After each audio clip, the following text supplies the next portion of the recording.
Hello and welcome to my class and stories. अभी हम discuss करेंगे एक नई हिंदी मॉरल स्टोरी जिसका टाइटल है सच या झूठ। चलिए स्टार्ट करते हैं।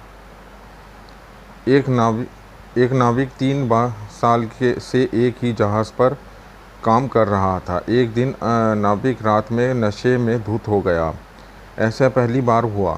कैप्टन ने इस घटना को रजिस्टर में इस तरह दर्ज किया कि नाविक रात नशे में धुत था। नाविक ने यह बात पढ़ ली। नाविक जानता था कि इस एक वाक्य से उसकी नौकरी पर बहुत बुरा असर पड़ेगा।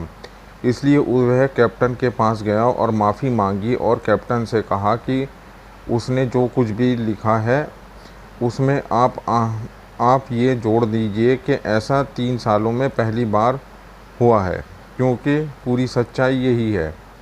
कैप्टन ने उसकी बात से साफ इनकार कर दिया और कहा कि मैंने जो कुछ भी रजिस्टर में दर्ज किया है वही सच है। कुछ दिनों बाद नाविक की रजिस्टर भरने की बारी आई। उसने रजिस्टर में लिखा, आज की रात कैप्टन ने शराब पी है। कैप्टन ने इसे पढ़ लिया और नाविक से कहा कि इस वाक्य को आप या तो बदल दे अथवा पूरी बात लिखने के लिए आगे कुछ और लिखें, क्योंकि जो लिखा गया है उससे जाहिर होता है कि कैप्टन हर रोज़ रात को शराब पीता है। नाविक ने कैप्टन से कहा कि उसने जो कुछ भी लिखा रजिस्टर में लिखा है वही सच है। दोनों बातें सही हैं, लेकिन दोनों में से जो संदेश मिलता है वह झूठ का समान है।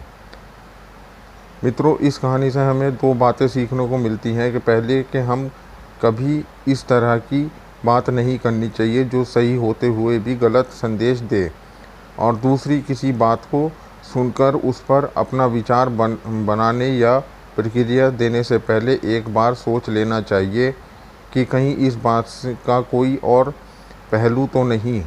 संक्षेप में कहें तो हम अर्थशास्त्र से